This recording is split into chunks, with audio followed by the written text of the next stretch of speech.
সূরা আরাফের 54 নম্বর আয়াতের শেষের দিকে আছে, আল্লাহ পাক বলেন এই জমিন বানিয়েছি আমি, এখানে সিদ্ধান্ত চলবে কার? আরো জোরে বলেন। আপনি কোন কারণে কথা বলেন 92% মুসলমানের দেশে যে দেহ আমার, সিদ্ধান্ত আমার? দেহ আপনার মানে আমার যে 33 বছর বয়স, বলেন তো আমি 33 বছর আগে উল্লেখ করার মতো কিছু ছিলাম না? আমার বাবার বিয়ে হয়েছে 35 বছর, হয়তো আমি 1 বছর পরে দুনিয়ায় এসেছিলাম। বলেন এই 33-34 বছর আগে হামজা নামে আমার যে এখন অস্তিত্ব আছে, আমি বসে আছি, এটা কল্পনা করা যেত? রব্বুল আলামিন একটু স্মরণ করিয়েছে, কাইফা তাকফুরুনা বিল্লাহি ওয়া কুনতুম আমওয়াতান ফাআহইয়াকুম।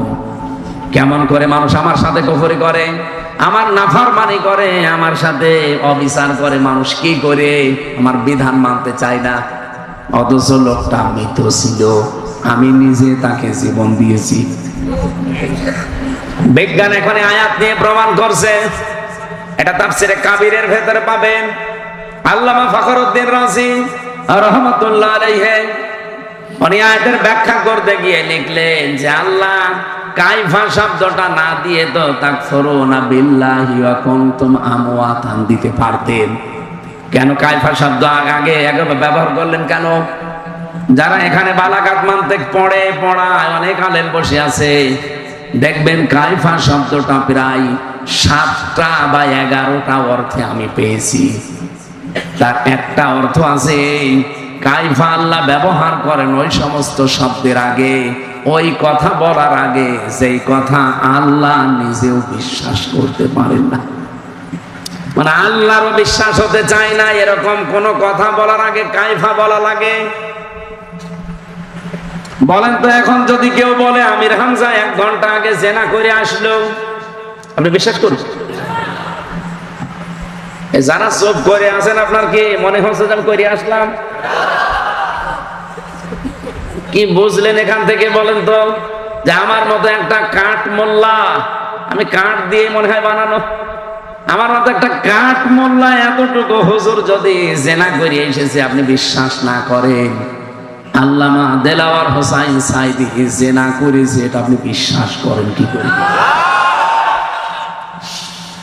1 কোটি হামজা এক জায়গায় করলে তার পশমের সমান খেদমত হবে? সে কোরআন মাথায় নিয়ে পর্যন্ত জানিয়েছিল যে 71-এর একটা কাদা আমার গায়ে লাগে নাই, আর আপনি তার উপরে মিথ্যা তহমত এমন দিয়েছেন, শেষে জেনাকার বানিয়েছেন। এই জন্য বারবার আমার জেলখানায় দেখা হয়েছিল, উনি আমাকে বলতেন হামজা আমি মারা যাব, শহীদ হব, কিন্তু এই বদনাম নিয়ে আমি মরতে চাই না, যে জাতি জানবে আমি জেনাকার। আমি মরতে চাই কিন্তু আমি শহীদ হতে চাই, এই বদনাম নিয়ে আমি মরতে চাই না। আর শরীয়তপুরবাসী আমার মতো একটা ছোট মানুষকে এই অপবাদ দিলে আপনি বিশ্বাস করতেছেন না, অথচ কোরআনের বাকি 50টা বছর যিনি কোরআন প্রচার করলেন সারা দুনিয়ায়, তাকে এই মিথ্যা তহমত দেওয়ার পরেও অনেকে দেখে বিশ্বাস করে। রিমান্ডে আমি 10 দিনে অন্তত 8 দিন তাকে আমারে সঙ্গে সঙ্গে তারেও ওই অফিসাররা গালি দিত। আমারে গালি দিবেন দেন, আমার মামলা যদি রিলেটেড হয় দেন, আপনি সাইদি সাহেবকে টেনে এনে গালি দেন কেন? এটা কোরআন শরীফ আমার সামনে, মোবাইলে মহিলা কণ্ঠ এমন ভাবে রেকর্ড করে এডিটিং করে ওনার কণ্ঠের সাথে লাগিয়ে, যেটা স্বামী স্ত্রীও বলে না এরকম নিকৃষ্ট কথা 8-10 মিনিট 15-20 মিনিট আমারে শোনাতো। এই দেখ, তাও যদি ভালো ভাষায় বলে যে হুজুর দেখেন কি, এই দেখ তোর হুজুর কি করেছি। অথচ বিসিএস ক্যাডার, এসপি, ডিসি, আমি চাই ডিসি নজরুল ইসলাম মোল্লা, ডিবির ডিসি মশিউর রহমান, আপনাদের এই পাশের জেলা গোপালগঞ্জের আসাদুজ্জামান, মনিরুল ইসলাম, একটাকেও যেন এখন যারা দায়িত্বে আছেন এগুলো একটাকেও ছাড়বেন না, এগুলো মানুষ না, এগুলো সম্পূর্ণ পোড়া জানোয়ার।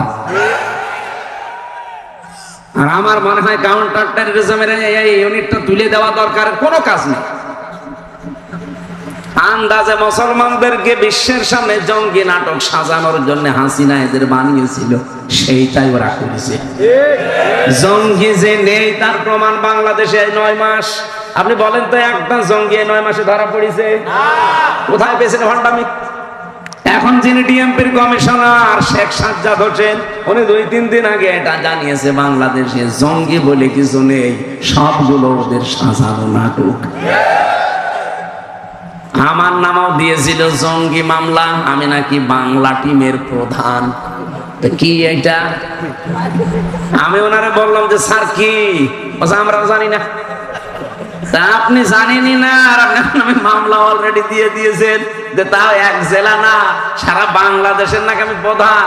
আমার শরীরই চলে না আর আমি প্রধান হয়ে পড়িস না।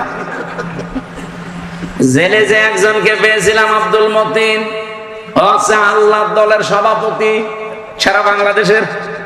ওরে বললাম ভাই আল্লাহ দলের সভাপতি আপনি, সেক্রেটারি কে? বলছে আমার ছেলে। আপনি সভাপতি, আপনার ছেলে সেক্রেটারি, এদেশে আর কেউ নেই আপনাদের। এই হচ্ছে জঙ্গি। শয়তান পর্যন্ত মনে হয় হাসছে যে এ কি গো, বাড়ি থেকে আমার দুলে নিয়ে আসলো আমার কুষ্টিয়ার হালসা থেকে। পরের দিন পেপারে দিল যে ওনার আমরা চড়হাঁস থেকে নিয়ে এসেছি, আর ওইলা দিন থেকে এটা মিথ্যা কথা। আরে 3 বছরে তো মিথ্যার উপরেই ছিল। যেদিন আমার রিমান্ড নেয়, 10 দিন রিমান্ড চেয়েছিল, 5 দিন রিমান্ড দিয়েছিল। যত কথা সরকারি পিপি আমার বিরুদ্ধে ওই 15 মিনিট একাধারে বলেছে। আমি তো দাঁড়িয়েছিলাম, দেখলাম 15 মিনিটের 15টা কথাও সত্য বলে না, প্রত্যেকটা মিথ্যা। আমি আবার বলছি এই কমিশন এটা বাদ দেওয়া লাগবে। আজকে বাংলাদেশের সব আলেম ওলামা মুসলমানেরা এই দাবি জানিয়েছে, আমরাও এই দাবি জানাতে চাই। নীতিমালা না, এই কমিশনই বাদ দিয়ে দেন। ওদের দরকার কি কমিশন তৈরি করার? কমিশন তো আল্লাহ কোরআনে 1500 বছর আগে বানিয়ে দিয়েছে। আইন তৈরি করার ক্ষমতা পৃথিবীর কারো? বলেন বলেন, এটাকে আমি বানালাম? সূরা আলে ইমরান 4 নাম্বার পারা 9 নাম্বার পৃষ্ঠা 4 নাম্বার লাইনের 154 নাম্বার আয়াতের মাঝের অংশে আছে, ইয়াকুলুনা হাল্লানা মিনাল আমরি মিন শাইইন। হে নবী, মানুষ যদি আপনাকে বলে যে আমরাও কোনো নিয়ম নীতি আইন কানুন তৈরি করতে পারি, আপনি বলেন কুলিন্নাল আমরা কুল্লাহু লিল্লাহ। না, আইন তৈরি করবে শুধুমাত্র কে? আরো জোরে বলেন, বলেন। আইন এই দুনিয়ায় কেউ তৈরি করতে পারে? কিরণ ভাই প্রথমে কথা বলার সময় বলেছে যে দুনিয়া আখিরাত মিলে আপনি কথা বলবেন, আমরা শুনতে চাই। আপনি আগে শোনেন, যদি না মানেন ওটা আপনার ব্যাপার। শোনার পরে যদি মানতে না পারেন এ দোষ কার? বলছে আল্লাহ। আল্লাহ বলছেন মানুষ আপনাকে জিজ্ঞাসা করবে যে আইন তৈরি আমরা করতে পারি? এই যে নারী নীতি দিয়েছেন আপনারা, এগুলো তৈরি করার ক্ষমতা পৃথিবীর কারণে, যা বানানোর দরকার সব বানিয়ে দিয়েছেন কে? সারা জীবন একটা কথা কিন্তু আমরা শুনছি যে শিরিক, শোনেননি? কোন মানুষ যদি নিজের জীবনকে শিরিক এবং জুলুম মুক্ত করে রাখতে পারে, ব্যক্তি, পরিবার, সমাজ এবং রাষ্ট্র আমার আল্লাহ নিরাপত্তার চাদর দিয়ে ঢেকে দেয়। আজ আমাদের দেশে নিরাপত্তাহীনতা চলে আসতেছে, বিশেষ করে আমাদের এই প্রতিবেশীদের কারণে। আমাদের এই কুখ্যাত নিকৃষ্ট এই পৃথিবীর জঘন্যতম প্রতিবেশী ইন্ডিয়া, এই ভারত প্রতিবেশী হওয়ার কারণে আমাদের কপালে আগুন লেগেছে। এরা না হয়ে যদি আমরা পৃথিবীতে কোন মহাসাগরের মাঝখানেও বাস করতাম, তাও এত ঝামেলায় পড়তাম না। এই 54 বছরে আমরা দাঁড়াতে পারি না শুধুমাত্র এই কোলাঙ্গার প্রতিবেশীদের কারণে। এত মিথ্যা কথা যে ওরা বলে।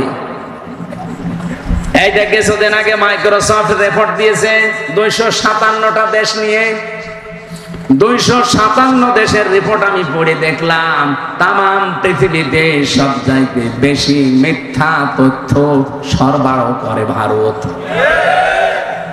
কলকাতার এক সাংবাদিক আছে না, মলম সাংবাদিক, কি জানো না, ময়ূখ। আমার মনে হয় ওরা যদি আমি সামনে পাই, এক হাত না 2 হাত দিয়ে চড়বো। ওই শয়তানের একবার মুসলমানি দেওয়া দরকার। এত মিথ্যা কথা আর বানিয়ে বানিয়ে কথা বলতে পারে শয়তান। আমার মনে হয় এই বাংলাদেশের হকারও অত নিকৃষ্ট না। কথা বলেন না কেন? হকাররা তো তাদের ঔষধ বিক্রি করার জন্য বিভিন্ন সময় আউল ফাউল বলে, ওর মতো বলেন। ও যত মিথ্যা কথা, যত মিথ্যা তথ্য পরিবেশন করে। 54টা বছর আমরা দাঁড়াতে পারি নাই শুধু এদের এই মিথ্যা তথ্যের কারণে। সারা পৃথিবীর মডলদেরকে ওরা জানিয়েছে আমাদের দেশে নাকি সাম্প্রদায়িক দাঙ্গা তৈরি হচ্ছে, এই দেশে জঙ্গি মাথা ছাড়া দিয়ে উঠতেছে। হঠাৎ করে নারী কমিশন এই বিষয়গুলো কেন সামনে এনেছে কেউ না বুঝলে দেশের আলেমরা বুঝে ফিরেছে। সারা দুনিয়া এখন দেখছে দেশটা ইসলাম এবং মুসলিম যারা, এ মানুষগুলো এখন উঠতেছে উপরে।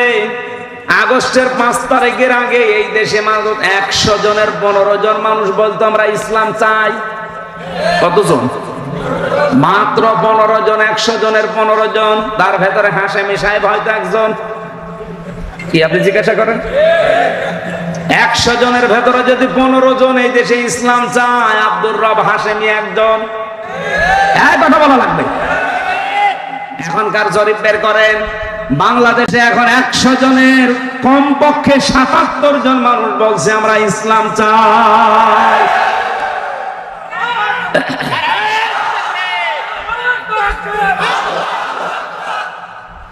একটা তথ্য যদি ভুল প্রমাণ করতে পারেন, এতক্ষণ যা বলেছি, যা সামনে বলবো, যদি বলেন যে না এই তথ্য ভুল হয়েছে, জীবনে কথা বলবো না। কিন্তু যদি আপনি তথ্য ইন্টারনেট ঘাটেন, কোরআন হাদিস ঘাটেন, যেখানে যা দেখবেন, বিজ্ঞানের যত তথ্য আমার জানা আছে, যদি কোনোটা ভুল পান, প্রমাণ করে দিতে পারলে জীবনের কথা আর বলবো না। যদি ভুল প্রমাণ করতে না পারেন, আপনাকে মেনে নেওয়া লাগবে। আপনি নিজেও লেখাপড়া করেন না, হামজা বলবে, আপনি মানবেনও না। আপনি কি হয়েছেন?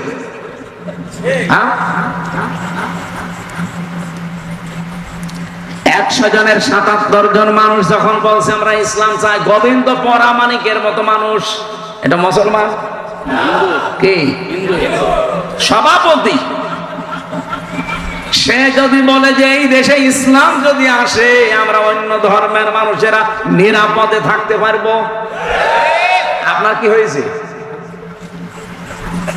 এই কথাগুলো যখন বিশ্বে যাচ্ছে, এর পেছনে অবশ্যই কোন রাঘব বোয়াল কাজ করছে, যারা হঠাৎ করে মেয়েদের দিয়ে কোরআনের বিপক্ষে 13টা পয়েন্ট লিখেছে। আমরা জানাতে চাই দেশে 92% অন্তত আমরা মুসলমান। 92 ভাগও লাগবে না, 92 জন যদি মুসলমান আমরা এই দেশে থাকি, কোরআনের বিরুদ্ধে, হাদিসের বিরুদ্ধে একটা পয়েন্ট এই দেশে কায়েম হতে দেওয়া যাবে না। রাজি আছেন না আপনারা? কারা রাজি আছেন দেখে লিল্লাহি তাকবীর। ইসলাম আল কোরআনের আলো সবসময় সমাধান। নারায়ে তাকবীর। আর শরীয়তপুরবাসী, আমি যে কথা তুলেছিলাম, আল্লাহ কাইফা শব্দটা ব্যবহার এমন কেন, এমন ভাবে করলেন, আলেমদেরকে বলছি। এবার আমি নিজে যেহেতু পড়ে এসেছি সেটা শোনাচ্ছি। আল্লাহরও বিশ্বাস হতে চাই না যে হামজা এটা করতে পারে। আল্লাহ বলো না তো মৃত ছিল, বাবার স্ফলিঙ্গ দিয়ে দ্রুত গতিতে যখন ওই পানিটা ওর বাবার নাপাক পানিটা যখন বের হয়ে এসেছে, ফালিয়ানজুরিল ইনসানু মিম্মা খুলিক, খুলিকা মিম্মা দাফিক, ইয়াখরুজু মিন বাইনিস সুলবি ওয়াত তারাইব, আয়াতের মাঝে একটু খেয়াল করেন তো, আল্লাহ পাক ইয়াখরুজু মিন বাইনি সুলবি ওয়াত তারাইব দিয়েছেন। সুলবুন 1 বছর, তারাইব বহু বছর। এদিকে তাকান, কোন দিকে তাকিয়ে আছে? সুলবুন 1 বছর দিলেন, তারাইব বহু বছর দিলেন। বাংলা অর্থ বলছি, সুলবুন বলা হয় পুরুষের লজ্জাস্থান, আর তারাইব বলা হয় মেয়েদের লজ্জাস্থান। আল্লাহ পুরুষের ক্ষেত্রে 1 বছর ব্যবহার করলেন, আর মেয়েদের ক্ষেত্রে বহু বচন ব্যবহার করলেন। বলেন তো, পৃথিবীতে মানুষ নিয়ে আসতে শুধু মাই লাগে, বাবা লাগে না? বলেন বলেন। আল্লাহ রাব্বুল আলামিন এখানে যে পক্ষপাতিত্ব করে ফেলেছেন, না মানে আপনি আলেমদের জিজ্ঞাসা করেন, বাবাকে আল্লাহ 1 বচন ব্যবহার করলেন, আর মায়েরটা আল্লাহ বহু বচন দিয়েছেন। দুইটাই কিন্তু বহু বচন হয় না, দ্বিবচন হয়। আরবিতে 2 এর অধিক 3 হওয়া লাগবে, তখন হবে ওটা বহু বচন। আল্লাহ রাব্বুল আলামিন এটা এই কারণে দিয়েছেন, এই পৃথিবীতে হামজা এ পর্যন্ত আসতে আমার বাবার যা কষ্ট হয়েছে, মায়ের কম পক্ষে 3 গুণ কষ্ট বেশি হয়েছে। বিজ্ঞান প্রমাণ করছে, পানিটা যখন মায়ের রেহেমের ভেতরে যায়, এটা আল্লাহ 4টা জিনিস তৈরি করে: চুল, রগ, হাড় আর পর্দা। মায়ের রেহেমের ভেতরে যে নাপাক পানিটা আছে, ওই পানি দিয়ে আল্লাহ 4টা জিনিস বানায়: রক্ত, গোশত, চর্বি আর চামড়া। 4-8টা জিনিস এক হলেই মানুষ হবে না। রব্বুল আলামিন বলেন, আমি একটা নাম নিয়েছি, তার নাম রব। কি নাম?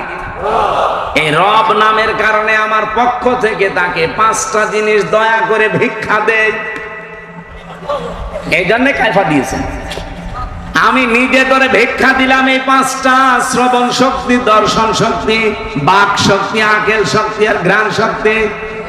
এই তথ্য পাবেন সূরা নমল, এই নাহাল 14 নম্বর পারা, 14 নম্বর পৃষ্ঠা, 13 নম্বর লাইনের 78 নম্বর আয়াতের মাঝের অংশে আছে, ওয়াজাআলা লাকুমুস সামআ ওয়াল আবসারা ওয়াল আফইদা ইলা আখির আয়াত। আল্লাহ পাক বলেন, আমি যদি এই 5টার একটাও কম দিতাম দুনিয়ায় আসতে, কিন্তু পূর্ণাঙ্গ হয়ে না, অপূর্ণাঙ্গ হয়ে। আল্লাহ বলেন, যদি শ্রবণ শক্তি আমি না দিতাম দুনিয়ায় আসতে কালা হয়ে, কালা আসে না? যদি দর্শন শক্তি না দিতাম দুনিয়ায় আসতে কিন্তু অন্ধ হয়ে। কিরণ ভাইকে বলছি যে তো ভালোবাসি, হঠাৎ বিদ্যুৎ চলে গেল, পাশে এক অন্ধ আমার হাত চেপে ধরেছে। আমরা যে কারেন্ট চলে গেছে চিল্লা পাল্লা করছি, আমারে বলছে, হুজুর মাত্র 1.5 মিনিট 2 মিনিট কারেন্ট চলে গেছে, আপনি চিল্লান। অথচ আজ 42 বছর আমার জীবনে কারেন্ট নেই। আমি প্রথমে কিন্তু দেখতে পেতাম ছোটবেলায়, টাইফয়েড হওয়ার কারণে চোখটা আমার নষ্ট হয়ে গেছে। আজ 42টা বছর হয়ে গেল, দুনিয়া কেমন আমি জানি না। এমনকি ওই দিন অন্ধ আমার একটা তথ্য জানিয়েছে যে আপনারা যারা চোখওয়ালা মানুষ, আপনারা তো এমনিতেই দেখতে পান, ঘুমিয়ে থাকলে স্বপ্নেও কিছু দেখেন, কিন্তু আমরা যারা অন্ধ তারা ঘুমিয়ে থাকলেও দেখি না, শুধু একটা আওয়াজ শুনি।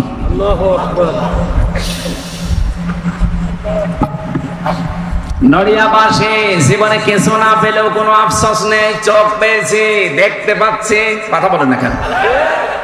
আল্লাহ পাক বলেন, এই 8, 5, 13টা জিনিস যখন এক হয়ে যায়, আমি আল্লাহ রাব্বুল আলামিন যেহেতু তোমাদেরকে সরাসরি মাটি দিয়ে বানাইনি, আল্লাহ আমাদেরকে মাটি দিয়ে বানিয়েছেন।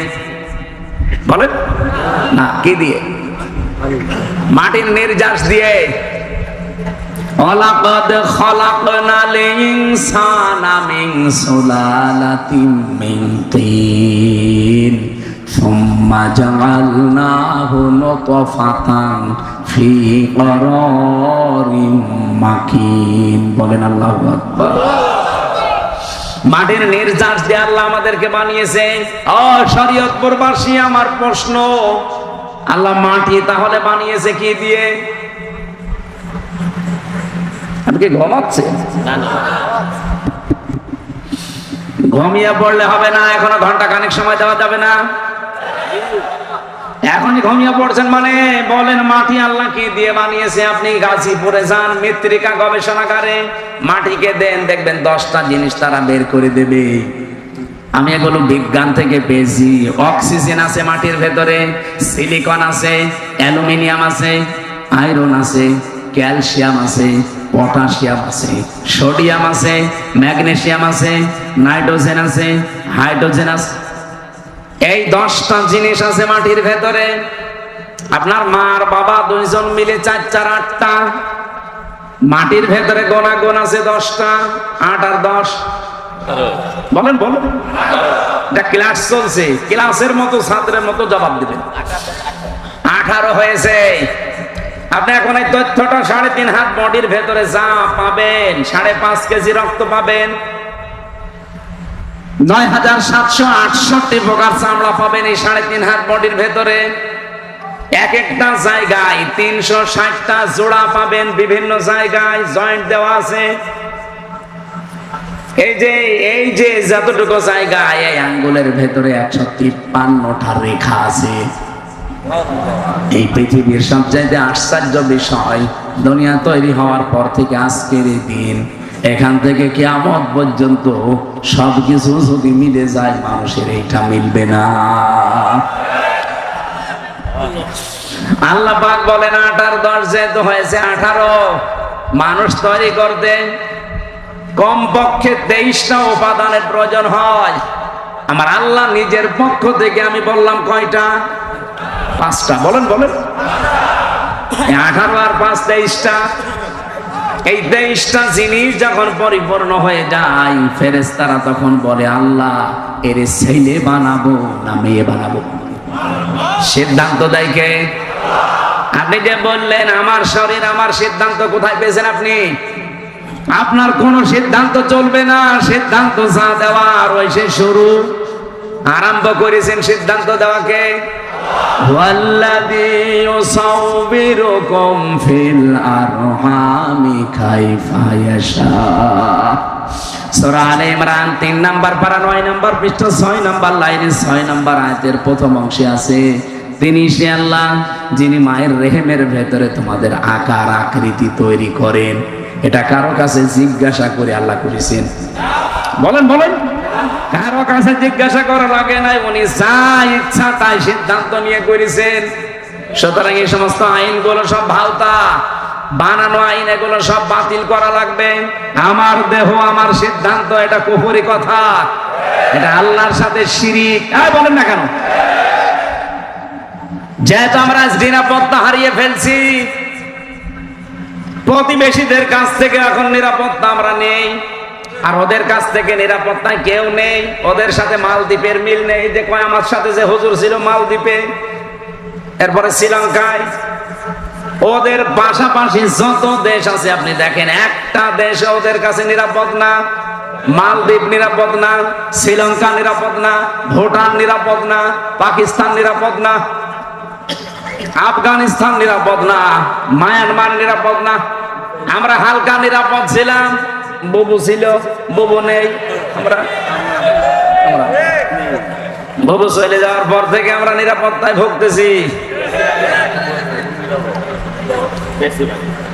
আমার ভাইরা, আল্লাহ রাব্বুল আলামিন সূরা আনআম 82 নাম্বার আয়াত 7 নাম্বার পারা, এটা 17 নাম্বার পৃষ্ঠার প্রথম নাম্বার লাইনে আছে কি করে নিরাপত্তা পাওয়া লাগে আর নিরাপত্তা দেবে কে, এই কথাটা তিনি জানিয়েছেন।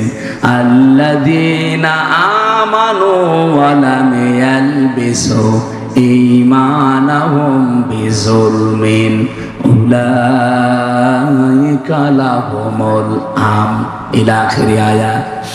আল্লাহ পাক বলেন, পৃথিবীতে যারা ঈমান আনবে, ঈমানের দাবি অনুযায়ী ঈমানের সাথে কোনো দিন তারা নিজের ঈমানের সাথে জুলুম এবং শিরিক, এখানে জুলুম মানে শিরিক, এটা যারা মিশ্রণ করবে না, উলাইকা লাহুমুল আমন, আমি আল্লাহ নিজে বলছি এই মানুষগুলোই নিরাপত্তার হকদার।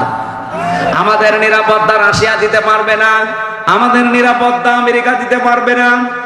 এই কথা বলছেন না? আমাদের নিরাপত্তা দেশের কোন দল দিতে পারবে না, আমাদের নিরাপত্তা দিতে পারে শুধুমাত্র কে? এই জন্য আল্লাহর নিরাপত্তা পাওয়ার জন্য বাংলার জনগণ, এটা রেকর্ড হচ্ছে, সারা দুনিয়া চলছে এখন লাইভে। সবাইকে বলছি, নিরাপত্তা যদি সত্যি পেতে চান তাহলে ইমানের সাথে কোনোদিন জুলুম শিরিক মিশ্রণ করা যাবে না। এখন শিরিক কি? সারা জীবন তো শুনছি শিরিক। শিরিক কি? এটা শিরিক বিল জাত হয়, শিরিক বিল সিফাত হয়, শিরিক বিল ইখতিয়ার হয়, শিরিক বিল হুকুক হয়। আপনি শ্রেণী বিন্যাস করবেন, দেখবেন হাদিসের কিতাবে তাফসীরের বর্ণনা আমি 120 প্রকার পর্যন্ত পড়েছি। এক কথায় জবাব দিচ্ছি, শোনেন। শিরিক হচ্ছে আল্লাহ যেটা পারে ওইটা অন্য কেউ পারে, এই কথা বিশ্বাস করার নাম শিরিক। আমি যে একটা আগে বললাম যে আমার দেহ আমার সিদ্ধান্ত, এটা শিরিক, কারণ আল্লাহ যেটা পারে আপনি ওইটা বলেন। আমি আয়াতের দলিল দিয়েছিলাম না, সূরা আরাফের 54 নম্বর আয়াতের শেষের দিকে আছে, আলা লাহুল খালকু ওয়াল আমরু, সৃষ্টি যার, সিদ্ধান্ত। আরো জোরে বলেন। এটা যদি আপনি 100% বিশ্বাস করে থাকেন কোরআনের আয়াতকে, এদিকে তাকিয়ে এখনই সিদ্ধান্ত পাল্টাবেন। এই বাংলাদেশে যারা এই কথা বলে ক্ষমতার উৎস জনগণ, ওরা আল্লাহর সাথে শিরিক করছে। এই শিরিকে আছেন কারা? হাত তোলেন তো। একজন ওর মাথার মনে তার কাটা আছে। না, এই কোন দিকে তাকিয়ে আছে? আজকে সিদ্ধান্ত পাল্টানো লাগবে। আপনি মানতে পারেন না সেটা আলাদা, কিন্তু এই কথা বিশ্বাস করা লাগবে যে জনগণ সমস্ত ক্ষমতার উৎস নয়। ক্ষমতার উৎস কে? আরো জোরে। এইরকম আয়াত পড়া কোরআনে 918 জায়গায় আছে যে ক্ষমতার উৎস আমি আল্লাহ। বিভিন্ন কায়দায় আল্লাহ আমাদেরকে বোঝাতে চেয়েছে, অথচ সেইটা আমরা অনেকে উল্টিয়ে ফেলেছি। এবার আমি আর একটা দিকে যাই। জমিন যেহেতু বানিয়েছে আল্লাহ, হুকুম ও চলার ক্ষমতা আল্লাহ দিয়েছে, আল্লাহ ছাড়া কারো হুকুম চলবে না। সুতরাং এই বাংলাদেশে যারা আল্লাহর কোরআনের আইন বাদ দিয়ে অন্য কারো আইন প্রতিষ্ঠা করার চেষ্টায় আছেন, আপনি শিরিক করছেন। আর শিরিক যারা করে তারা মুশরিক। মুশরিকদের জন্য জান্নাত হারাম, জাহান্নাম ওয়াজিব। এই শেষেরটা আমি বানালাম। হ্যাঁ, কোথায় আছে আন্দাজে? সূরা মায়েদা 6 নাম্বার পারা 19 নাম্বার পৃষ্ঠার 12 নাম্বার লাইনে আছে, ইন্নাহু মা ইউশরিক বিল্লাহ ফাকাদ হারামাল্লাহু আলাইহিল জান্নাহ ওয়া মাওয়াহুন নার। যারা শিরিক করবে দুনিয়ায়, 1 নম্বরের শাস্তি তাদেরকে কোনদিন আমি আল্লাহ জান্নাতে দেব না, জান্নাত হারাম। 2 নম্বরে তাদের জন্য আশ্রয়স্থল হবে জাহান্নাম। বলেন নাউজুবিল্লাহ। বাংলার মানুষের আমি আপনাদের বাঁচাতে চাই, আল্লাহর কসম, আমার নিজের কথা, বাবার কথা না। আপনি শিরিক করে মারা যান, হামজা না, হামজার বাবা দিয়ে দোয়া করালেও আপনি জান্নাত পাবেন না। অনেকে মনে করে যে 20টা গরু জবাই করে দিলাম জান্নাত পাবো না, মানে জান্নাত আপনার বাবার নাকি? 20 টাকার 20,000 গরু জবাই করলেও হবে না। নবীজির নিজের আপন চাচা সারা জীবন যে নবীকে কালে কোলে নিয়ে, কাঁখে নিয়ে, পিঠে নিয়ে, মাথায় নিয়ে, চোমা দিয়ে মানুষ করেছে, আবু তালেব। এই লোকটা যেদিন মারা যাচ্ছিল, নবীজি গেলেন, মাথার কাছে হাত দিয়ে বললেন, ইয়া আম্মি আবি তালিব, লা ইলাহা ইল্লাল্লাহ হাজ্জুল লাকা ইনদাল্লাহি ইয়াউমাল কিয়ামাহ, রাহুল বুখারী। হে চাচা, জোরে বলা লাগবে না, শুধু আমার কানের কাছে মুখটা নিয়ে আস্তে করে বলেন, লা ইলাহা ইল্লাল্লাহ মুহাম্মাদুর রাসূলুল্লাহ বলা দরকার নেই, ওটা আমি মেনে নিলাম, শুধু আল্লাহর স্বীকৃতিটা দেন। আপনি যদি জোরে দিতে ভয় পান, আস্তে করে বলেন আমার কানের কাছে। ওতবা, সাইবা, আবু জেহেল, আবু সুফিয়ান শুনেছে, ডাক দিয়ে বলেন, নেতা পড়বা। সারা জীবন বাপ দাদার ধর্ম মানলে, এখন বাপ ভাতিজার নতুন ধর্ম অনুসরণ করে কলঙ্কিত হবা। মানুষ তোমারে কা পুরুষ বলবে, ভীরু বলবে। আবু তালেব ওই দিন বলেছিল, ভাতিজা আমাকে মাফ করে দিও, তোমার এই কালেমা আমি পড়তে পারলাম না। নবীজির মন খারাপ হয়ে গেল। সঙ্গে সঙ্গে জিবরাইল সূরা কসসের 56 নাম্বার আয়াতটা নিয়ে হাজির হয়ে গেলেন। ডাক দিয়ে বলে, হে নবী আপনি মন খারাপ করেন কেন? ইন্নাকা লা তাহদি মান আহবাবতা ওয়ালাকিন্নাল্লাহা ইয়াহদি মাইয়াশা। অবশ্যই আপনি যাকে ভালোবাসেন তাকে হেদায়েত দিতে পারেন না, বরং আল্লাহ যা চায় যাকে চায় তাকে হেদায়েত দেয়। ওহুয়া আ'লামু বিল মুহতাদিন। আ'লামু ইসমে তাফসীর। হে নবী আপনার চাইতে আমি আল্লাহ ভালো জানি যে হেদায়েত পাবে কে। এই লোকটা আপনার চাচা আমি জানি, সারা জীবন আপনাকে আদর করেছে, মহব্বত ভালোবাসা দিয়েছে, বাড়িতে রেখে খাবার খাওয়িয়েছে আমি দেখেছি, কিন্তু লোকটা মুশরিক। কি মুশরিক? বলেন বলেন। আপনি এত করে বলতে বললেন, লোকটা বলে নাই, ও বলেছে মাফ করে দেন। আপনি কি মাফ করার মালিক?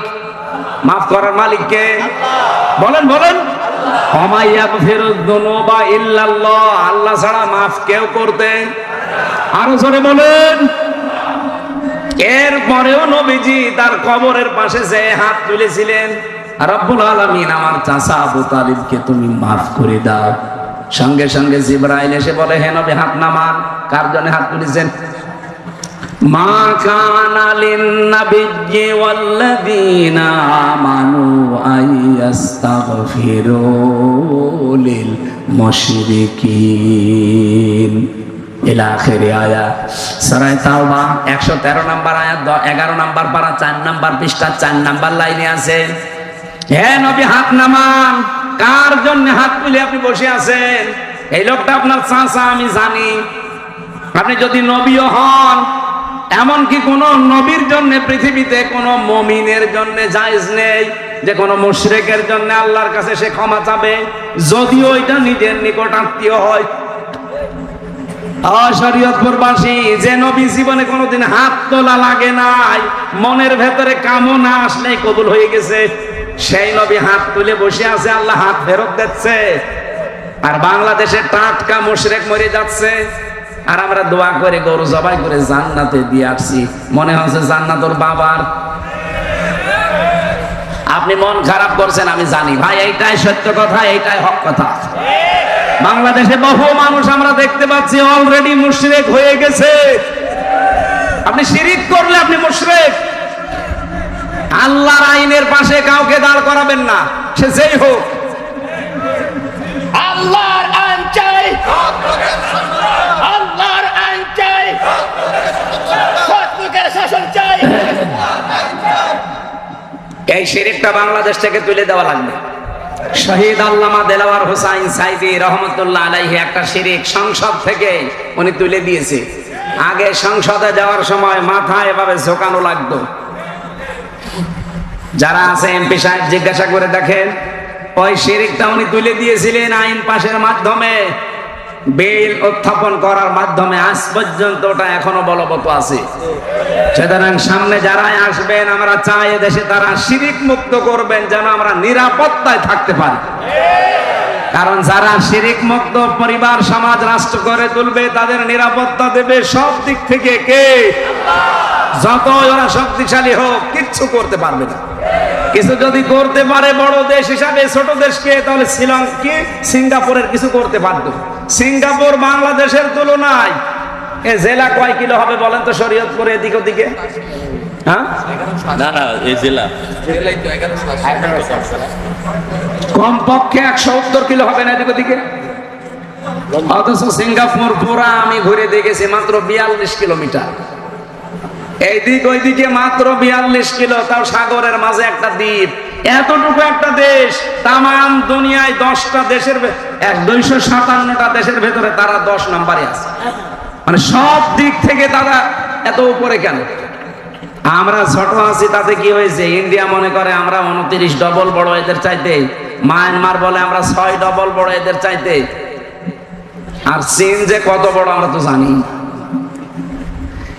এই সমস্ত রাষ্ট্রগুলো যারা মনে করবে যে আমরা বিশাল বিশাল কিছু, আমাদের কাছে চিনোপুটি না।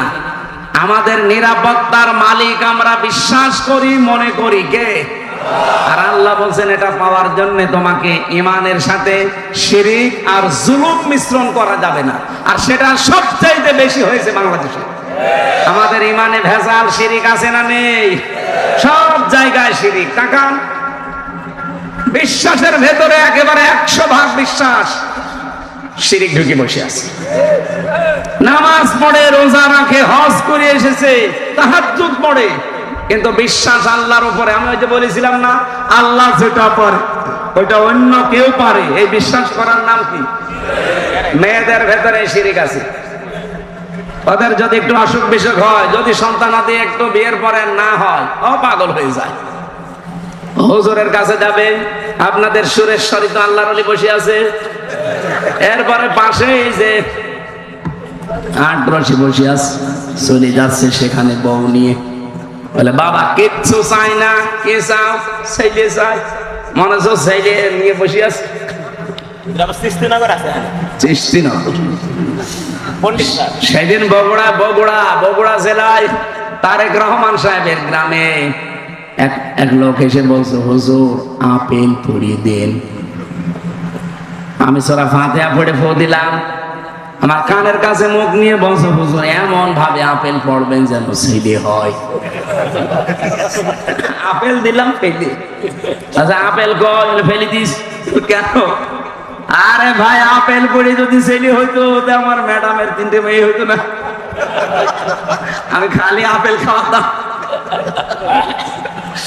কি বিশ্বাস মানুষের! এই শিরিক দেশে নেই? আরে ফরিদপুর, মাদারীপুর, শরীয়তপুর এই সমস্ত জেলায় এই শিরিক গুলো বেশি। কি করেন কি আলেমরা? কি করেন কি? পিটিয়ে সোজা করা লাগবে এই শয়তানদেরকে। শরীয়তপুর এই নামটা যেন ঠিক থাকে। যারা এই জেলায় আসবে বলবেন কোরআন শরীফ হাতে নেন, এক একটা আয়াতের 8টা 10টা 15 20টা 33টা পর্যন্ত অর্থ আছে, এগুলো বের করেন। তাফসীরের নাম বলে বলে আমাদের শোনা, ওই কোন বাবার কিচ্ছা কাহিনী আমরা শুনতে রাজি নেই। পারবেন কারা কারা দেখে?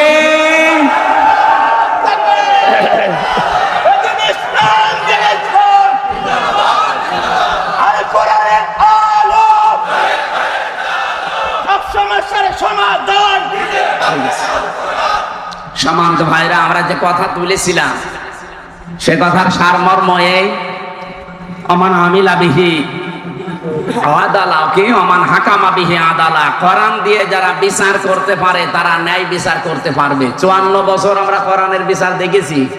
দেখি না, একটাও দেখি না।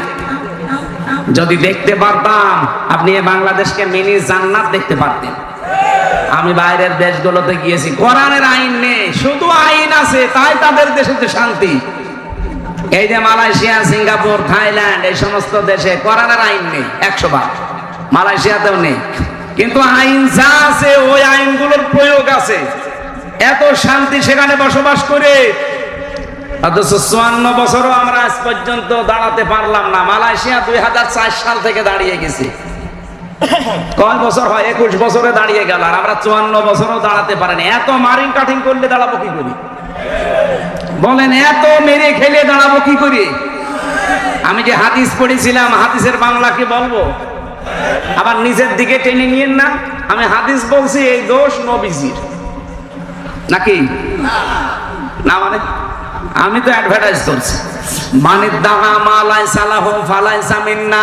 এদিকে থাকেন, নবীজি বলেন যেই জিনিস তোমার না, ওই জিনিস যদি নিজের কাছে আয়ত্তে রেখে দাও, 2টা শাস্তি তোমার ওই দিন থেকে শুরু। 1 নম্বরে ফালাইসা মিন্না, এই যে মাঝখানে ফা আছে, যারা আলেম আছে জিজ্ঞাসা করেন তো ফা না দিলেও অর্থ কিন্তু হয়ে যায়, লাইসা মিন্না বললেও অর্থ হয়ে যাবে, ফা দিলেন কেন? উপরে বর্ণিত এই দোষ যদি কারো ভেতরে থাকে, মাস্ট বি, মুসলিম শরীফের হাদিস, টিকায় পড়েন, 100 ভাগ আপনার উপরে যে শাস্তিগুলো আল্লাহর নবী বললেন এটা কার্যকর হবে।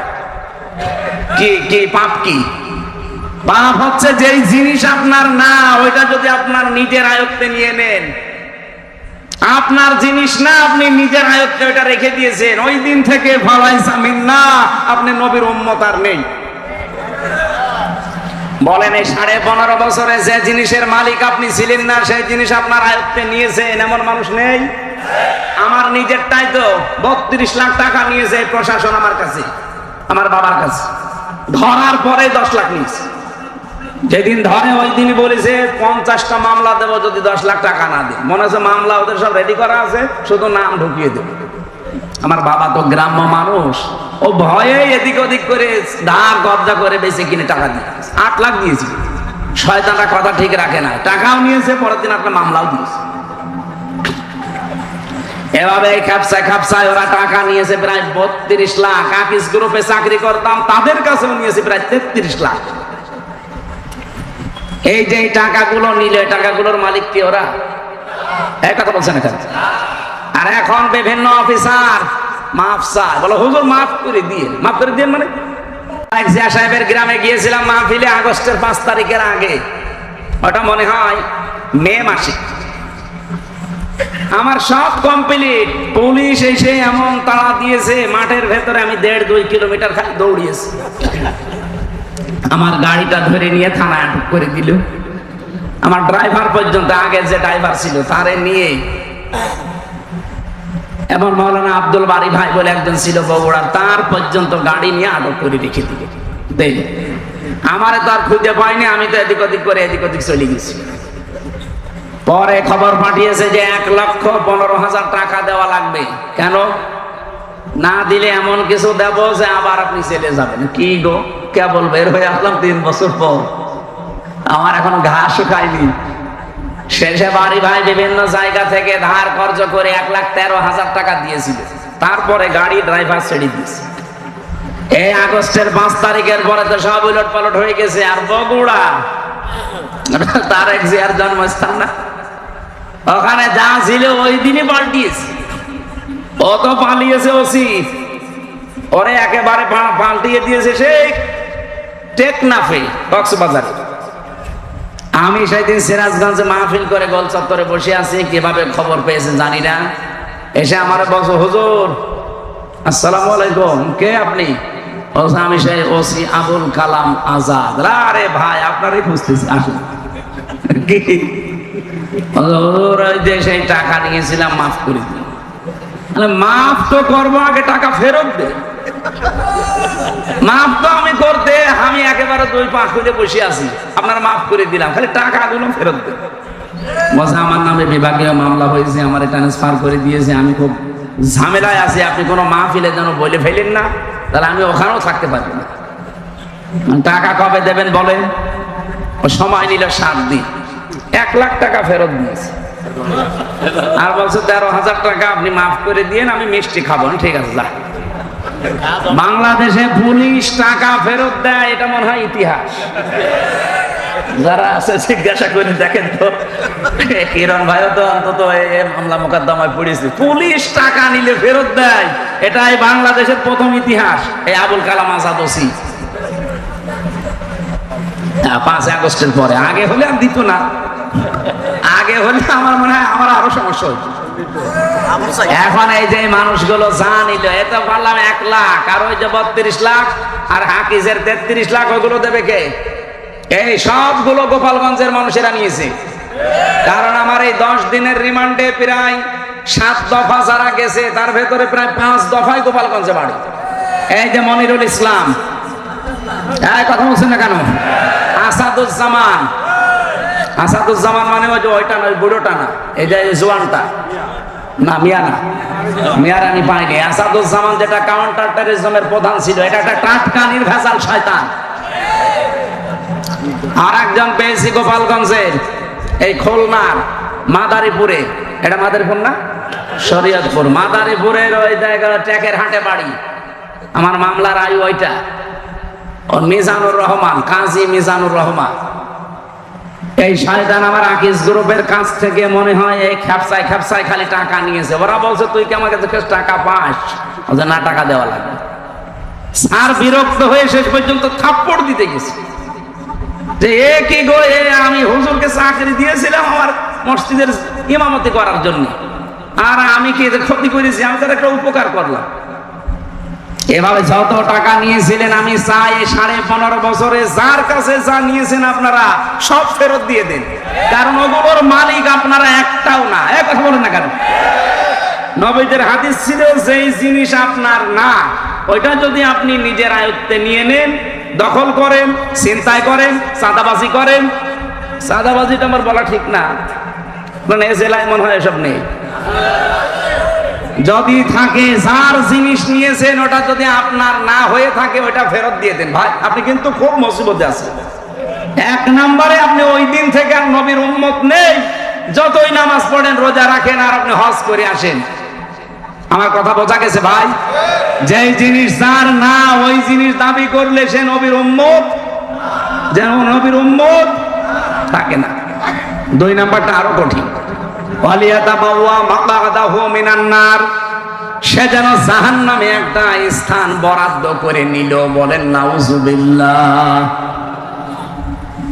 এই যে মুসলিম ওয়াকফ আইনগুলো তারা এখন বাতিল করে দিয়ে এই অবৈধ বিল পাস করার মাধ্যমে ইন্ডিয়া আমাদের বাপদাদাদের দেওয়া হাজার হাজার বিঘা সম্পত্তি এখন তারা দখল করে নিচ্ছে।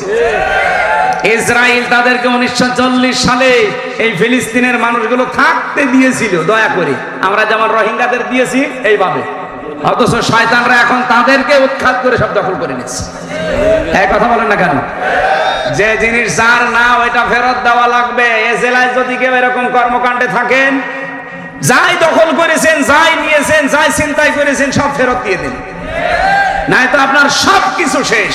নামাজ, রোজা, হজ, যাকাত, পর্দা, পুশিদা সব শেষ, কারণ আপনি নবীর উম্মতি নেই। এমনকি আপনি মরে গেলে বিসমিল্লাহি ওয়া আলা মিল্লাতি রাসূলিল্লাহ বলা জায়েজ নেই, কারণ আপনি আল্লাহর নামের উপরেও নেই, রাসূলের উম্মতও নেই। এই কথা বলেন না? হ্যাঁ, এখানে পয়েন্টে একটা কথা বলা যায়, এটা টিকায় আছে, টিকায়, এদিকে তাকান। যেই জিনিস আপনার ছিল কিন্তু ওইটা যদি হাতছাড়া হয়ে যায়, কেউ কেড়ে নেয়, কেউ মেরে খায়, ওইটা যদি আপনি আবার ফেরত পান তাহলে এই হাদিসের যে শাস্তি, আপনি সেই শাস্তির আওতা মুক্ত থাকবেন। কে বুঝলেন বলেন তো? এ কিরণ ভাইয়ের সম্পদ ছিল, 15.5 বছরে অনেক কিছু বৈধ অবৈধ ভাবে হারিয়েছে না হারায়নি? বলেন বলেন। যত কিছু হারিয়েছে ওইগুলো যদি এখন আবার ফেরত পায়, যারা যারা নিয়েছে তাদের কাছে ফেরত নিয়েছে, এটাই অসুবিধা নেই। কিন্তু যেই জিনিস ওনার না ওইটা যদি উনি জোর করে নিয়ে আসে যে বাবা শাহজালাল সব হালাল, তাহলে উনি কিন্তু আর নবীর উম্মত থাকতে পারবেন না। ইসলামী ব্যাংক যাদের ছিল তারা ফেরত পেয়েছে। এই কথা বলেন না কেন? ইসলামী ব্যাংকে আপনার বাবার, আপনি বানিয়েছিলেন, যার বাবার যারা বানিয়েছে মাথার ঘাম পায়ে ফেলে তারা আবার ফেরত পেয়েছে। এই জায়গায় ফতোয়াবাজি করবেন না ভাই। অনেকে বলে যে না এটাও চিন্তাই করেছে। কে চিন্তাই করেছে? যারটা সে ফেরত পেয়েছে। এই 15.5 বছরে যে যা হারিয়েছেন এটা যদি ফেরত পান, একেবারে আল্লাহর নাম নিয়ে খাবেন, কোনো অসুবিধা নেই। আমার ভাইরা, হাদিসের শেষ পয়েন্ট ছিল এটা, ওমান দাআ ইলাইহি হাদা। কেউ যদি হেদায়েতের উপরে থাকতে চায় সে যেন মানুষকে কোরআন দিয়ে ডাকে। ওমান দাআ, এখানে টান আছে, ওমান দাআ ইলাইহি হাদা, এখানে টান আছে। আপনি যদি হেদায়েতের উপরে থাকতে চান, ও বাংলার মানুষেরা কান খাড়া করে শোনেন, এই পৃথিবীতে হেদায়েতের উপরে থাকতে চাইলে কোরআন দিয়ে মানুষকে ডাকা লাগবে। এখন কোরআনের ডাক বাংলাদেশে আছে না নেই? সপ্তাহ চলছে, সপ্তাহ চলছে, কোরআন দিয়ে মানুষকে আমরা ডাকছি, আসেন। আমার বাবার আদর্শের দিকে আসা লাগবে না, আমার ভাইয়ের আদর্শের দিকে আসা লাগবে না, আপনি কোরআনের আদর্শের দিকে আসেন। কথা বলেন না কেন? কারণ আমি ডাকি আল্লাহর কোরআনের দিকে। 2 দিন 5 দিন না, 1 মাস ব্যাপী, 1 বছর ব্যাপী, সারা জীবন ব্যাপী, কারণ আমি হেদায়েতের উপরে থাকতে চাই। এই বাংলার জমিনে যারাই মনে করবেন যে আমি হেদায়েতের উপরে থাকতে চাই, আপনাকে কোরআন দিয়ে ডাকা লাগবে।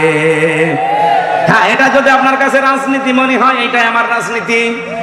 এটা যদি মনে হয় ধর্ম ব্যবসা, হ্যাঁ এইটাই আমার ধর্ম ব্যবসা। বহু মাদ্রাসা এরকম ওলট পালট শিক্ষা দেওয়া হয় যে না এসব কিছু করার দরকার নেই, আগে পড়ো, আগে লেখো। আমি পড়ালেখা তো মাস্ট বি করবই। বিশ্বনবী কোরআন দিয়ে ডাক দিয়েছেন, আল্লাহ এটা ফরজ করে দিয়েছেন, বাল্লিগ মা উনজিলা ইলাইকা মির রাব্বিক। হে রাসূল, আপনি তাবলীগ করবেন, প্রচার করবেন, যেটা আপনার উপর আল্লাহ নাযিল করেছিলেন। বাল্লিগু আন্নী ওয়ালাউ আয়া, একটা আয়াত জানা থাকলে মানুষের কাছে পৌঁছিয়ে দাও। এই নির্দেশগুলো কি নফল না ফরজ? এখানে যারা মুফাসসির মুহাদ্দিস আছে বলেন বাল্লিগ আর বাল্লিগু, নবীজির কথা বাল্লিগু আর আল্লাহর কথা বাল্লিগ। আমর দিয়েছেন, this is my order, so follow. Allah বলছেন আমি আদেশ করলাম, আমি যা নাযিল করেছি ওইটা মানুষের কাছে প্রচার করো। আর নবীজি বললেন বাল্লিগু, একা একা না, সবাই মিলে প্রচার করো। এই কর্মসূচি তো এখন পৃথিবীতে আমাদের হাতে নেওয়া লাগবে। যে যতটুকু জানি ওইটাই প্রচার করা লাগবে মানুষের কাছে। কিসের কথা? কোরআনের। বলেন বলেন। কারণ আমি হেদায়েতের উপরে থাকতে চাই। ফাকাদ হুদিয়া ইলা সিরাতিন মুস্তাকিম। নবীজি বলেন কেউ যদি কোরআন দিয়ে মানুষকে ডাকে আর এই ডাকে যারা সাড়া দেয় তাকে আল্লাহ সিরাতে মুস্তাকিম, জান্নাতের রাস্তা নসিব করে দেবে। এই হাদিসটার উপরে আমল করার তৌফিক কামনা করছি, বলেন আমিন। আমরা বলেছিলাম যে ইসলামে উনি বলছিলেন ওয়ালা তামুতুন্না ইল্লা ওয়া আনতুম মুসলিমুন, মুসলমান না হয়ে মরবা না।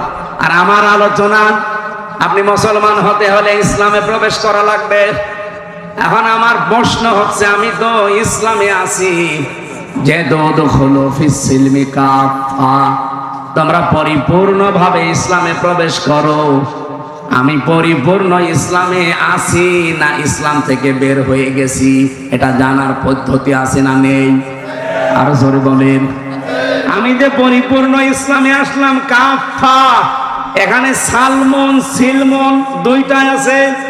সালমন মানে শান্তি আর সিলমন মানে ইসলাম। আল্লাহ পাক এখানে সিলমন শব্দ দিয়েছেন, ইয়া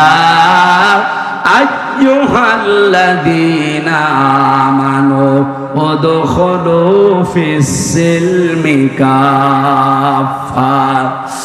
ওহে যারা ঈমানের দাবি করো, আমাদের ঈমানের দাবি নেই? এই কথা বলেন, কথা বলেন। আল্লাহ আমাদেরকে মনে করেন ডাক দিয়েছেন শরীয়তপুরের ঈমানদারেরা, উদখুলু, প্রবেশ করো। একজন দুইজন না, বহু বচন এটা, সবাই মিলে প্রবেশ করো। কোথায়? ফিস সিলমি, ইসলামের মধ্যে, কাফা, পরিপূর্ণভাবে। আমি আবার প্রশ্ন করছি, আমি ইসলামে পরিপূর্ণ প্রবেশ করেছি, এ কথা অর্থ করলে কয়টা দাঁড়ায়? 5টা। বলেন বলেন। এটা আমি তাফসীর থেকে যেটা নোট করেছিলাম সেটা বলছি। আপনি যে ইসলামে পরিপূর্ণভাবে প্রবেশ করেছেন, প্রমাণ হবে প্রথম নাম্বারে আপনি আত্মসমর্পণকারী হবেন। আপনি এবার দিয়ে যে জীবনে মিলান, সব জায়গায় আপনি আত্মসমর্পণ আল্লাহর বিধানের সামনে করতে পারছেন না। যেগুলো আপনার কাছে ভালো লাগে, আপনার উপকার লাগে, ওইগুলো করেন। যেগুলো করলে কারণের মতো, যাকাত দিতে গেলে আমার অনেক সম্পদ চলে যাবে, তখন আর মানতে চাই না। কথা বলেন না কেন?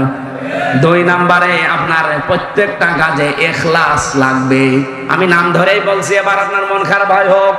এই পৃথিবীতে যার ভেতরে যত বেশি ইখলাস পয়দা হবে, তার দ্বারা দুনিয়ায় এমন সূক্ষ্ম সূক্ষ্ম জিনিস আল্লাহ বের করে দেবে যেটা আপনার কল্পনায়ও নেই। আপনাকে দুনিয়া বিমুখ হওয়া লাগবে এবং ইখলাস পরিপূর্ণ তৈরি করা লাগবে প্রত্যেকটা কাজে। তাহলে ইসলামে আর পরিপূর্ণ প্রবেশ করেছেন বলে প্রমাণ হবে। আমিরে জামাত ডাক্তার শফিকুর রহমান হাফিজাহুল্লাহ আমার সাথে জেলে উনি 4 দিন ছিলেন।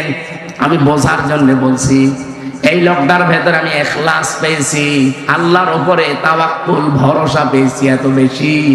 আপনি দেখেছেন তার ইখলাস, আমি নিজে প্রমাণ করেছি। কিন্তু আমি না, 1 চুল পরিমাণ তার নড়তে দেখি নাই। আমি হাদিয়া দিয়েছিলাম।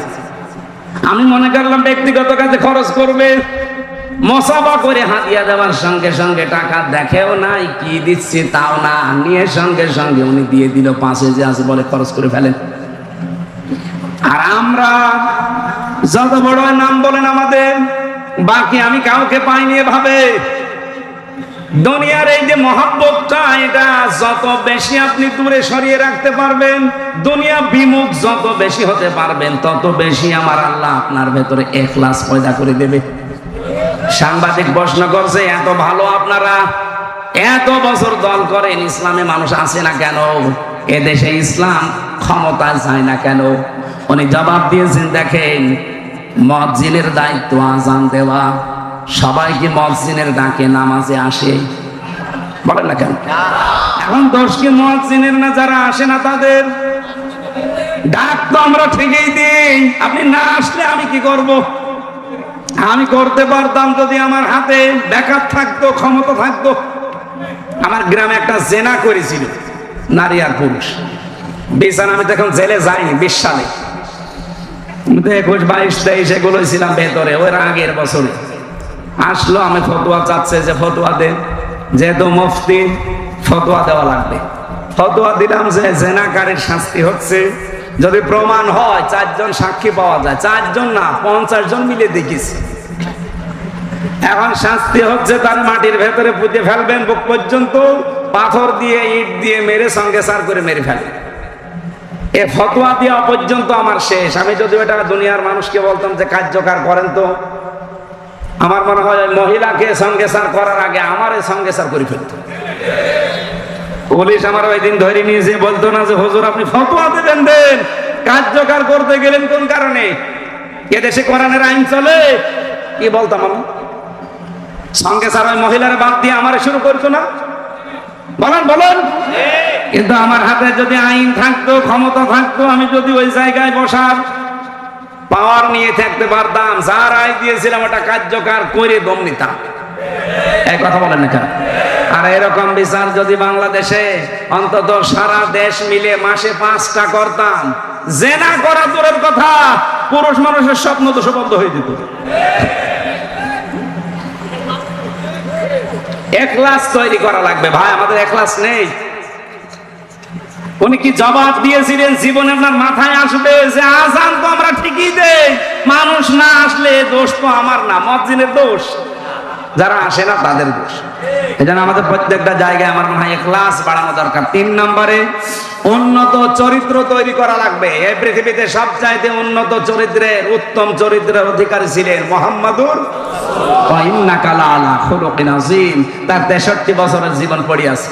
কিভাবে চলবেন ছোটবেলা থেকে মরণ পর্যন্ত সব আছে, শুধু দেখে দেখে আর রাহিকুল মাকতুমটা পড়বেন।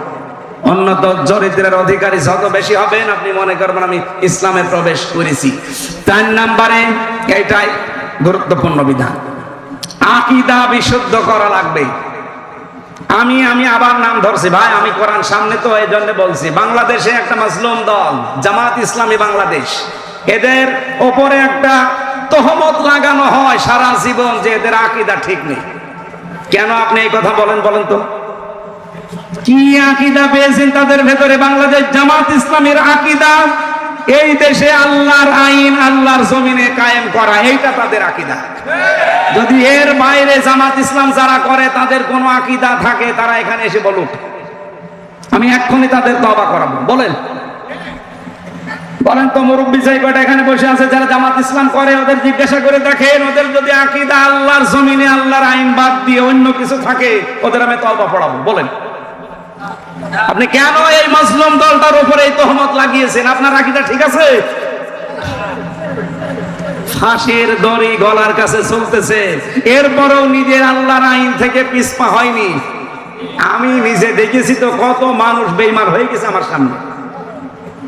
অথচ এটিএম আজহারুল ইসলাম, আমি 4 বার তার সাথে দেখা হয়েছিল, 4 বার আমারে বলতো, হামজা সারা জীবন যদি আমার জেলখানায় রাখে, এতটুকু দোয়া আমার জন্য করবা আমি যেন ঈমান হারিয়ে না ফেলি।